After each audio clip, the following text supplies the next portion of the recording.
السلام علیکم ورحمۃ اللہ تعالی وبرکاتہ۔ نحمدہ ونصلی ونسلم علی رسولہ الکریم، اما بعد فاعوذ باللہ من الشیطان الرجیم، بسم اللہ الرحمن الرحیم۔ ان اللہ وملائکتہ یصلون علی النبی یا ایہا الذین آمنوا صلوا علیہ وسلموا تسلیما۔ اللہم صلی علی سیدنا و مولانا محمد معدن الجود والکرم وآلہ الکرام وابنہ الکریم وبارک وسلم صلاۃ و سلاما علیک یا رسول اللہ صلی اللہ تعالی علیہ وسلم۔ آج جو بیان ہے وہ ہے اذان کی سنتیں اور اذان کے آداب۔ فرماتے ہیں کہ ابتدائی اسلام میں نماز کے لیے بلانے کا کوئی خاص طریقہ متعین نہیں تھا۔ پہلے اذان اس طرح ہوتی تھی کہ حضرت بلال رضی اللہ تعالی عنہ آبادی میں جا کر الصلاۃ جامعہ کے الفاظ دہراتے تو تمام مسلمان جمع ہو کر نماز ادا کرتے۔ یعنی الصلاۃ جامعہ کا مطلب یہ ہوتا تھا کہ نماز کا وقت ہو گیا ہے، آپ حضرات تشریف لائیں۔ یعنی آبادی میں جا کر، گلیوں میں جا کر حضرت بلال حبشی رضی اللہ تعالی عنہ یہ اعلان کیا کرتے تھے۔ پھر حضور پاک صلی اللہ علیہ وسلم نے صحابہ کرام علیہم الرضوان سے اذان کے تعلق سے مشورہ کیا۔ یعنی اذان تو اس وقت تھی نہیں، اذان مطلب اعلان، کہ نماز کا اعلان کیسے کیا جائے، نماز کے لیے لوگوں کو کیسے بلایا جائے، اس کا کیا طریقہ ہونا چاہیے۔ تو اس کے تعلق سے جب حضور نے مشورہ طلب کیا صلی اللہ علیہ وسلم تو مختلف لوگوں نے مختلف مشورے دیے۔ یعنی کچھ لوگوں نے کہا کہ ایک آگ جلائی جائے، مثال کے طور پر کہ وہ آگ کا دھواں اڑے گا تو لوگوں کو پتہ چل جائے گا کہ نماز کا وقت ہو گیا ہے۔ کچھ لوگوں نے کہا کہ ناقوس بجایا جائے، وہ جس میں سے آواز نکلتی ہے، وہ نماز کے وقت ناقوس بجایا جائے، اس کی آواز سن کر لوگ جمع ہو جائے۔ لیکن چونکہ یہ سب غیروں کے طریقے تھے، یہود و نصارہ کے طریقے تھے، اس لیے نبی پاک صلی اللہ علیہ وسلم نے ان طریقوں کو پسند نہیں فرمایا۔ اور ہوا کیا، کوئی بھی فیصلہ نہیں ہو پایا کہ کون سا طریقہ اختیار کیا جائے۔ کچھ دنوں کے بعد حضور پاک صلی اللہ علیہ وسلم حضرت عمر اور حضرت عبداللہ ابن زید اور دیگر کئی صحابہ کرام علیہم رضوان کو اللہ تبارک و تعالیٰ کی جانب سے خواب میں اذان کے الفاظ سکھائے گئے۔ حضرت عمر بھی حضور کی بارگاہ میں آئے اور عرض کیا کہ مجھے خواب میں کوئی شخص میرے خواب میں آیا اور مجھے اذان کے یہ الفاظ سنائے کہ اس طرح سے اذان دی جائے۔ حضرت عبداللہ ابن زید بھی رضی اللہ تعالیٰ عنہ حضور کی بارگاہ میں آئے اور انہوں نے بھی اذان کے وہی الفاظ حضور پاک صلی اللہ علیہ وسلم کی بارگاہ میں بیان کیے کہ مجھے خواب میں یہ الفاظ سنائے گئے۔ پھر حضور پاک صلی اللہ علیہ وسلم نے ارشاد فرمایا کہ ہاں مجھے بھی یہی الفاظ سکھائے گئے اور اذان میں کوئی کہنے والا یہی الفاظ کہہ رہا تھا۔ تو اب ظاہر سی بات ہے، یہ اتنے لوگوں نے خواب دیکھا اور سارے لوگوں کو وہی الفاظ خواب میں سکھائے گئے اور ان کو سنائے گئے، تو اس کا مطلب یہ تھا کہ یہ الفاظ اللہ تبارک و تعالیٰ کی طرف سے تھے۔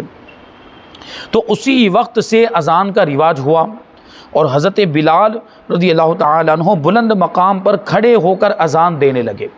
حضرت عبداللہ ابن زید کو اللہ کے رسول صلی اللہ علیہ وسلم نے ارشاد فرمایا تھا کہ جاؤ اور یہی الفاظ جو خواب میں تم نے سنے ہیں وہ جا کر حضرت بلال کو سکھا دو۔ انہوں نے حضرت بلال کو وہ الفاظ سکھا دیا اور حضرت بلال نے پھر اذان دینا شروع کر دیا۔ وہیں سے اذان کی ابتدا ہوئی۔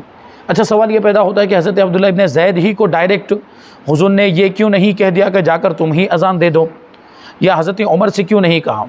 تو چونکہ حضرت بلال حبشی رضی اللہ تعالیٰ عنہ کی آواز اچھی بھی تھی، سریلی بھی تھی اور بلند بھی تھی۔ اذان میں کیا ہوتا ہے کہ آواز دور تک پہنچانا بھی ضروری ہوتا ہے، وہ بھی ایک مقصد ہوتا ہے کہ زیادہ سے زیادہ لوگ اس کو سنیں، تو آواز کا بلند ہونا بھی ضروری ہے۔ تو حضرت بلال حبشی رضی اللہ تعالیٰ عنہ کی آواز چونکہ بلند تھی، اس لیے نبی پاک صلی اللہ علیہ وسلم نے ان کو اذان دینے کا حکم دیا اور حضرت عبداللہ ابن زید سے فرمایا کہ جا کر یہ الفاظ حضرت بلال کو سکھا دو۔ اذان پہلی ہجری میں دی جانے لگی تھی، یعنی نبی پاک صلی اللہ علیہ وسلم ہجرت کر کے جب مدینہ منورہ تشریف لائے، یعنی مکہ مکرمہ میں جب تک تھے تب تک تو اذان کا کوئی سسٹم نہیں تھا۔ اس وقت تو چھپ چھپ کر عبادتیں کرنی پڑتی تھیں، نماز بھی جب پڑھتے تھے تو چھپ کر نماز پڑھتے تھے، کفار کو پتہ نہ چلنے پائے، کیونکہ کفار اور مشرکین کو جب پتہ چل جاتا تھا کہ مسلمان عبادت کر رہے ہیں تو وہ روکنے کے لیے آ جاتے تھے اور مسلمانوں کو نماز پڑھنے نہیں دیتے تھے، ڈسٹرب کرتے تھے، اور جو نماز پڑھتا تھا اس کو ستاتے تھے، اس پر ظلم کرتے تھے۔ تو اس وقت تو اذان کا کوئی معاملہ ہی نہیں تھا۔ یہ جو اذان کی شروعات ہوئی ہے مدینہ منورہ میں آنے کے بعد، ہجرت کے بعد، تو پہلی ہجری ہی سے اذان کی شروعات ہو گئی تھی۔ اذان دینے میں بڑا ثواب ہے اور اس کی فضیلت میں بہت سی حدیثیں وارد ہیں، اس لیے جب اذان دینی ہو تو اس کے آداب کا خیال رکھیں تاکہ اس کی پوری فضیلت حاصل ہو جائے۔ حضرت ابو شیخ رضی اللہ تعالی عنہ سے مروی ہے کہ حضور سید عالم صلی اللہ علیہ وسلم نے فرمایا، اے ابن عباس، اذان کو نماز سے تعلق ہے، تو تم میں سے کوئی شخص اذان نہ کہے مگر حالت طہارت میں، یعنی باوضو ہو کر۔ اذان جو دی جائے وہ باوضو ہو کر دی جائے، بے وضو اذان دینا مکروہ ہے، ناپسندیدہ ہے۔ حضرت ابو ہریرہ رضی اللہ تعالیٰ عنہ سے مروی ہے کہ حضور رحمت عالم صلی اللہ علیہ وسلم نے فرمایا، لا یؤذن الا متوضی، کہ کوئی بھی شخص اذان نہ کہے مگر باوضو، جو وضو والا ہو وہی اذان دے۔ وضو کے ساتھ اذان دینا مستحب ہے، لیکن اگر کوئی شخص وضو کے بغیر بھی اذان کہہ دے تو اذان ہو جائے گی، مگر اس طرح یہ عمل جو ہے یعنی بے وضو اذان دینا یہ مکروہ ہے، ایسا نہیں کرنا چاہیے بغیر کسی مجبوری کے۔ کبھی ایسا ہو سکتا ہے کہ کوئی مؤذن ہے، کوئی بانگی صاحب ہیں اور وہ ایسے وقت میں پہنچے کہ اذان کا وقت ہو چکا ہے، اب اگر وضو کرنے جائیں گے تو ٹائم زیادہ ہو جائے گا، حالانکہ وضو کرنے میں 2 منٹ لگتے ہیں، تو اگر اذان 2 منٹ لیٹ بھی ہو جاتی ہے تو کیا مسئلہ ہو جائے گا؟ کسی کا کوئی بہت بڑا نقصان تو نہیں ہوگا اگر اذان 2 منٹ لیٹ بھی ہو جاتی ہے، تو اس سے کوئی فرق نہیں پڑتا، تو وضو کر کے ہی اذان دے۔ لیکن اگر کسی مجبوری کی صورت میں، جیسے کبھی بہت زیادہ تاخیر ہو گئی اور کسی اور نے بھی اذان نہیں دی ہے، تو اب ایسی صورت میں بغیر وضو کے وہ اذان دے رہے ہیں تو اذان ہو تو جائے گی، لیکن بغیر کسی مجبوری کے ایسا کرنا درست نہیں ہے۔ حضور سید عالم صلی اللہ علیہ وسلم نے اذان کے لیے جو وضو کا حکم دیا وہ استحبابی حکم ہے، اور باوضو اذان دینا یہ وضو کے آداب میں سے ہے۔ حضرت عبد الرحمن ابن سعد رضی اللہ تعالیٰ عنہ سے مروی ہے، آپ فرماتے ہیں، ان رسول اللہ صلی اللہ علیہ وسلم امر بلالا ان یجعل اصبعیہ فی اذنیہ وقال انہ ارفع لصوتک۔ اللہ کے رسول صلی اللہ علیہ وسلم نے حضرت بلال رضی اللہ تعالیٰ عنہ کو اذان کے وقت اپنے کانوں میں انگلیاں ڈالنے کا حکم فرمایا اور ارشاد فرمایا کہ یہ تمہاری آواز کو بلند کرنے میں تمہارا مددگار ہوگا۔ کانوں میں انگلیاں ڈالنے سے آواز بلند ہو جاتی، کیونکہ کانوں میں انگلیاں ڈالنے کی وجہ سے آس پاس کی آواز سنائی نہیں دیتی ہے اور آدمی کو لگتا ہے کہ ابھی اس کی آواز کم ہے، تو وہ اور زیادہ آواز کو بڑھاتا ہے، بلند کرتا ہے۔ تو جیسے آپ نے سنا، وہ میں دیکھا ہوگا، تجربہ کیا ہوگا، مشاہدہ کیا ہوگا کہ جو شخص اونچا سنتا ہے وہ اونچا بولتا بھی ہے، کیونکہ اس کو آواز کم آ رہی ہوتی ہے تو اس کو ایسا ہی لگتا ہے کہ میں بول رہا ہوں تو میرا بولنا بھی یہ پست ہے، میری آواز پست ہے، اس لیے وہ اور بلند آواز سے بولتا ہے۔ جو اونچا سنتا ہے وہ اونچا بولتا بھی ہے۔ فرماتے کہ مؤذن کو چاہیے کہ اذان دیتے وقت اپنے دونوں کانوں میں شہادت کی انگلیاں ڈال لیا کرے۔ اس کی وجہ خود حضور سید عالم صلی اللہ علیہ وسلم نے بیان فرمائی کہ ایسا کرنے سے آواز بلند کرنے میں مدد ملے گی، اور اذان کا مقصد یہی ہے کہ زیادہ سے زیادہ لوگ اس بات سے آگاہ ہو جائیں کہ نماز کا وقت ہو چکا ہے۔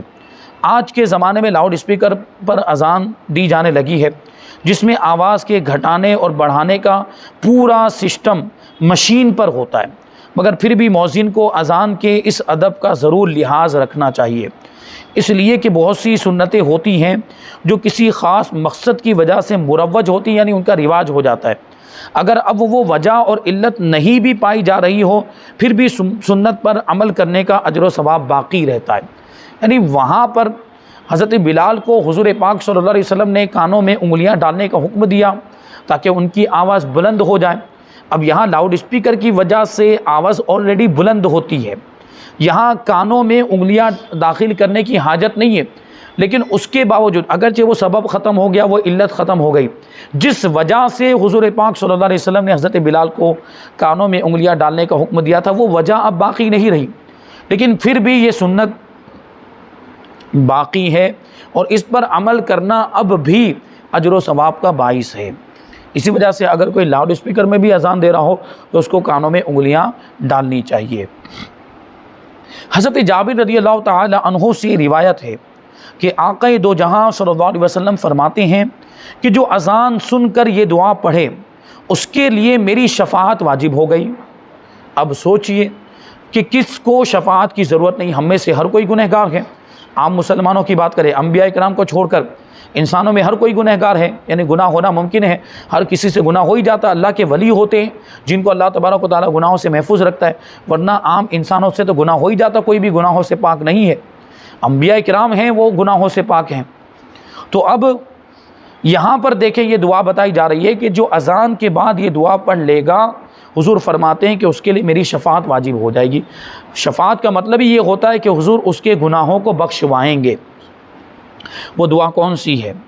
اللہم رب هذه الدعوۃ التامہ والصلاۃ القائمہ آتی سیدنا محمد الوسیلۃ والفضیلہ۔ اب اس میں کچھ جو الفاظ بڑھائے گئے، یہ تو حدیث میں آئے ہیں، کچھ الفاظ ایسے ہیں جن کو بڑھانے کی اجازت ہے اور وہ بڑھا بھی سکتے ہیں۔ دیکھیے یہاں جو الفاظ ہیں وہ دیکھ لیں آپ، آتی سیدنا محمد الوسیلۃ والفضیلہ وابعثہ مقاما محمودا الذی وعدتہ۔ یہ جو ہے اس انداز میں یہ دعا حدیث شریف میں آئی ہے۔ اس کا ترجمہ سماعت کرنے پہلے پھر جو الفاظ جن کا اضافہ کیا جاتا ہے وہ بھی ہم آگے سماعت کریں گے۔ ترجمہ یہ ہے کہ اے اللہ، اس کامل دعوت اور اس کے نتیجے میں قائم ہونے والی نماز کے رب۔ کامل دعوت مطلب بلانا، دعوت کا مطلب کیا ہوتا ہے؟ پکارنا۔ یہ مکمل جو پکارنا ہے، اب ظاہر سی بات اذان سے زیادہ کامل طریقہ پکارنے کا اور کون سا ہو سکتا ہے؟ اور یہ تو اللہ تبارک و تعالیٰ کی جانب سے یہ الفاظ سکھائے گئے جیسے کہ ابھی آپ نے سماعت کیا، جو اذان کے الفاظ ہیں۔ تو ایک کامل دعوت کے رب اور اس کے نتیجے میں قائم ہونے والی نماز کے رب، ہمارے آقا محمد صلی اللہ علیہ وسلم کو وسیلہ اور فضیلت عطا فرما اور انہیں مقام محمود پر فائز فرما جس کا تو نے ان سے وعدہ کیا ہے۔ وسیلہ بھی ایک درجہ ہوگا جہاں پر نبی پاک صلی اللہ علیہ وسلم میدان محشر میں تشریف فرما ہوں گے، اور مقام محمود بھی ایک مرتبہ ہے، ایک درجہ ہے جو اللہ کے رسول صلی اللہ علیہ وسلم کو عطا ہوگا اور کسی کو نہیں ملے گا۔ اور وہاں پر حضور صلی اللہ علیہ وسلم تشریف فرما ہوں گے میدان محشر میں قیامت کے دن، اور سارے اولین اور آخرین حضور کی تعریف کریں گے۔ یعنی جب سے دنیا بنی جتنے بھی لوگ آئے اور جب تک دنیا قائم رہے گی جتنے لوگ آئیں گے سب وہاں پر جمع ہوں گے اور سب حضور پاک صلی اللہ علیہ وسلم کی تعریف کریں گے۔ اسی کو مقام محمود کہا جاتا ہے اور اس کا ذکر اس دعا کے اندر موجود ہے۔ کہتے ہیں کہ حضور پاک صلی اللہ علیہ وسلم فرماتے ہیں کہ اللہ تعالیٰ سے میرے لیے وسیلہ مانگو، وہ جنت کی ایک منزل ہے۔ یہ وسیلہ جنت کا ایک درجہ ہے کہ ایک بندے کے سوا کسی کے لائق نہیں۔ یہ ایک بندے سے مراد حضور پاک صلی اللہ علیہ وسلم خود ہیں۔ ایک بندے کے سوا کسی کے لیے وہ درجہ لائق نہیں ہے، یعنی وہ جو جنت میں جو منزل ہے، جنت میں یہ جو درجہ بنایا گیا، یہ خاص حضور پاک صلی اللہ علیہ وسلم کے لیے ہی بنایا گیا۔ میں امید کرتا ہوں کہ وہ بندہ میں ہی ہوں۔ یہ حضور پاک صلی اللہ علیہ وسلم نے ارشاد فرمایا، جبکہ ہمارا ایمان کہ یقیناً وہ حضور پاک صلی اللہ علیہ وسلم ہی ہیں جن کے لیے وہ خاص درجہ بنایا گیا ہے۔ تو جو میرے لیے وسیلہ مانگے گا اس پر میری شفاعت ثابت ہوگی۔ مذکورہ دعا میں حضور پاک صلی اللہ علیہ وسلم کے لیے اسی وسیلے کا سوال کیا گیا ہے، اس لیے ہمیں اذان کے بعد ضرور یہ دعا پڑھ لینی چاہیے۔ حضرت عبداللہ ابن عباس رضی اللہ تعالیٰ عنہما کی روایت میں اس دعا کے اخیر میں وَجْعَلْنَا فِي شَفَاعَتِهِ یوم القیامہ کا بھی اضافہ ہے، اس لیے پوری دعا اس طرح کرنی چاہیے، اللہم رب هذه الدعوۃ التامہ والصلاۃ القائمہ آتی سیدنا محمد الوسیلۃ والفضیلہ۔ اور چونکہ یہ وسیلہ جنت کا ایک درجہ ہے جو بلند ہے، اونچا ہے، تو وہ درجۃ الرفیعہ کا بھی اضافہ کر سکتے ہیں۔ وَبَعَثْهُ مَقَامًا مَحْمُودًا الَّذِي وَعَدتَّهُ وَجَعَلْنَا فِي شَفَاعَتِهِ یوم القیامہ۔ یہ حضرت عبداللہ ابن عباس کے الفاظ کو شامل کر لیا، اور دعا کے دیگر الفاظ بھی مروی ہیں مگر یہ الفاظ زیادہ بہتر ہیں۔ وَارْزُقْنَا شَفَاعَتَهُ يَوْمَ الْقِيَامَةِ، یہ الفاظ بھی آئے ہیں کہ ہمیں قیامت کے دن ان کی شفاعت عطا فرما، تو یہ الفاظ بھی کہے جا سکتے ہیں۔ حضرت ابو ہریرہ رضی اللہ تعالیٰ عنہ سے مروی ہے کہ آقا دو عالم صلی اللہ علیہ وسلم نے فرمایا کہ جب مؤذن اذان کہے، یعنی جب مؤذن کو اذان کہتے ہوئے سنو تو جو وہ کہتا ہے تم بھی کہو، یعنی اس کا جواب دو۔ حضرت عمر رضی اللہ تعالیٰ عنہ سے مروی ہے کہ حضور صلی اللہ علیہ وسلم نے ارشاد فرمایا جب مؤذن اللہ اکبر کہے تو تم میں سے جو اللہ اکبر کہیں، تو پھر جب وہ اشہد ان لا الہ الا اللہ کہے تو یہ بھی اشہد ان لا الہ الا اللہ کہے، پھر وہ جب اشہد ان محمد رسول اللہ کہے تو یہ بھی اشہد ان محمد رسول اللہ کہے، پھر جب وہ حی علی الصلاح کہے تو یہ لا حول ولا قوت الا باللہ کہے، پھر جب وہ حی علی الفلاح کہے تو یہ لا حول ولا قوت الا باللہ کہے، پھر جب وہ اللہ اکبر کہے تو یہ سننے والا بھی اللہ اکبر کہے، پھر جب وہ لا الہ الا اللہ کہے تو یہ بھی لا الہ الا اللہ کہے، جو دل سے ایسا کہے گا وہ جنت میں داخل ہوگا۔ یہ اذان کا جواب دینے کا طریقہ ہے۔ اکثر مسلمانوں کی عادت ہے کہ اذان ہوتی رہتی ہے مگر انہیں اذان سننے یا اس کا جواب دینے کی کوئی فکر یا پرواہ نہیں ہوتی۔ اگر ٹی وی دیکھ رہے ہوتے ہیں تو بہت زحمت کر لی تو ٹی وی کی آواز بند کر دیتے ہیں، جبکہ وہ منظر تو سامنے ہوتا ہے، ٹی وی میں جو منظر چل رہا ہے وہ تو نگاہوں کے سامنے ہے، اس پر سے نگاہیں ہٹتی نہیں ہیں، اس کو دیکھ رہے ہوتے ہیں، بس وہ آواز بند کر دیتے ہیں، والیوم کم کر دیتے ہیں، تو اس کا کیا فائدہ؟ اگر واقعی اذان کا ادب کر رہے ہوتے ہیں، ادب کرنا ہے تو پورا ادب یہ ہے کہ اس کو بند ہی کر دیا جائے اور اذان کو پوری توجہ کے ساتھ سنا جائے اور اس کا جواب دیا جائے۔ اور وہ جو ٹی وی سیریل ہے، ڈرامہ، وہ تو ویسے بھی دیکھنا جائز نہیں۔ اس کا یہ مطلب نہیں کہ اذان کے وقت بند کر دیا، نماز کے وقت بند کر دیا، باقی اوقات میں دیکھا جائے وہ اجازت ہے، یہ تو ہے ہی نہیں، سب جانتے ہیں کہ وہ غلط چیز ہے، اس کے دیکھنے کی اجازت ہی نہیں ہے۔ تو یہ کرتے ہیں کہ صرف والیوم بند کر دیا جائے، اس کو پورے طور پر بند کر دیا جائے اور غور سے اذان کو سنیں اور اس کا جواب دیں، اور صرف ایسا نہیں کہ اذان سن لی، اذان کا جواب دے دیا اور پھر سے ٹی وی چالو کر کے بیٹھ گئے، نہیں، نماز کی تیاری شروع کر دیں اور نماز کے لیے چلے جائیں۔ تو یہی کہہ رہے ہیں کہ بہت زحمت کر لی تو ٹی وی کی آواز بند کر دیتے ہیں مگر اس کی ویڈیو جاری رہتی ہے۔ جو شخص اذان کے وقت دوسری کسی جانب متوجہ ہوتا ہے اور اذان کو توجہ سے نہیں سنتا اور جواب نہیں دیتا، اس کے لیے حدیث پاک میں وعید ہے کہ اس کا خاتمہ بالخیر نہ ہونے کا اندیشہ ہے۔ کتنی بڑی وعید ہے، یعنی اس کا برا خاتمہ ہونے کا اندیشہ ہے۔ خاتمہ بالخیر کا مطلب ہوتا ہے بھلائی کے ساتھ خاتمہ ہونا، ایمان کے ساتھ خاتمہ ہونا۔ تو جو اذان کا ادب نہیں کر رہا ہے، جو اذان کو توجہ سے نہیں سن رہا، اذان ہوتے وقت دوسرے کاموں میں مشغول رہتا ہے، جو اذان کا جواب نہیں دیتا ہے، مطلب اذان کو اہمیت نہیں دے رہا ہے، یہ ایمان کی کمزوری کی علامت ہے۔ اسی وجہ سے فرمایا گیا کہ اس کا خاتمہ بالخیر نہ ہونے کا اندیشہ ہے۔ اس لیے ہمیں چاہیے کہ جب اذان ہو تو اپنی پوری توجہ مؤذن کے ایک ایک لفظ پر رکھیں، اذان پوری توجہ کے ساتھ سنیں اور مذکورہ حدیث میں بیان کردہ طریقے کے مطابق اذان کا جواب بھی دیں۔ حضور رحمت عالم صلی اللہ علیہ وسلم فرماتے ہیں کہ مومن کو بدبختی اور نامرادی کے لیے یہی کافی ہے کہ مؤذن کو تکبیر کہتے ہوئے سنے اور جواب نہ دے۔ اب یہاں تکبیر کی بات آئی، مطلب یہ ہوا کہ اذان کا جواب دینا بھی ضروری ہے اور تکبیر کا جواب دینا بھی ضروری ہے۔ اس روایت میں اجابت یعنی جواب دینے سے مراد دو باتیں ہو سکتی ہیں، یا تو یہ کہ اذان نماز کی دعوت ہوتی ہے اور مؤذن پکار کر سارے مسلمانوں کو نماز کی دعوت دیتا ہے، تو مومن کو چاہیے، ایمان والے کو چاہیے کہ مؤذن کی دعوت قبول کر کے اذان ہوتے ہی مسجد میں آ جائے، تو یہ مسجد میں آ جانا ہی اذان کا جواب ہو جائے گا۔ اور اس سے مراد یہ بھی ہو سکتا ہے کہ جب اذان ہو تو ضروری ہے کہ اذان سننے والا اس کا جواب دے، اگر کوئی بات چیت کر رہا ہے تو خاموش ہو جائے، کسی دوسرے کام میں مشغول ہے تو اس کام کو چھوڑ دے اور اپنی توجہ اذان کی طرف کر دے اور اس کا جواب دے، ورنہ اسے بدبختی اور نامرادی کا سامنا کرنا پڑے گا۔ بدبختی اور نامرادی یعنی وہ برکتوں سے محروم ہو جائے گا اور بہت ساری نعمتوں سے محروم ہو جائے گا، نامرادی کا یہ مطلب ہوتا ہے۔ حضرت معاویہ رضی اللہ تعالیٰ عنہ سے مروی ہے، وہ کہتے ہیں کہ میں نے رسول اللہ صلی اللہ علیہ وسلم کو یہ فرماتے ہوئے سنا، المؤذنون اطول الناس اعناقا یوم القیامہ، کہ اذان دینے والوں کی گردن قیامت کے دن سب سے اونچی ہوگی، سب سے بلند ہوگی۔ آج ہم میں سے اکثر لوگ مؤذن کو حقارت کی نگاہ سے دیکھتے ہیں، مؤذن کو ذلیل سمجھا جاتا ہے، حقیر سمجھا جاتا ہے، اس کو چھوٹا، کیونکہ وہ صاف صفائی بھی کرتا ہے، تو صاف صفائی کرنے کی وجہ سے اس کی اتنی اہمیت نہیں سمجھتے لوگ، جبکہ اذان دینے کی کتنی بڑی فضیلت ہے۔ اس کو حقارت کی نگاہ سے دیکھتے ہیں اور اسے دو کوڑی کا آدمی سمجھتے ہیں، جبکہ حقیقت میں عزت و عظمت والا انسان وہ ہوتا ہے جو اللہ تبارک و تعالیٰ کے نزدیک عزت والا ہو۔ مؤذن اللہ کے نزدیک اس قدر معزز اور مکرم ہے کہ اللہ تعالیٰ قیامت کے دن اس کی گردن سارے لوگوں کی گردنوں سے زیادہ بلند کر دے گا، اور لوگ اسے دور سے دیکھیں گے کہ یہ اللہ تبارک و تعالیٰ کی عبادت کی طرف لوگوں کو بلانے کا کام کیا کرتا تھا، جس کے انعام میں اسے اللہ تبارک و تعالیٰ نے سارے لوگوں سے ممتاز بنا دیا ہے۔ یعنی اس کو یہ الگ مقام عطا فرمایا کہ اس کی گردن اونچی ہو گئی، اور لوگ اس کو پہچان لیں گے کہ یہ اذان دینے والے ہیں۔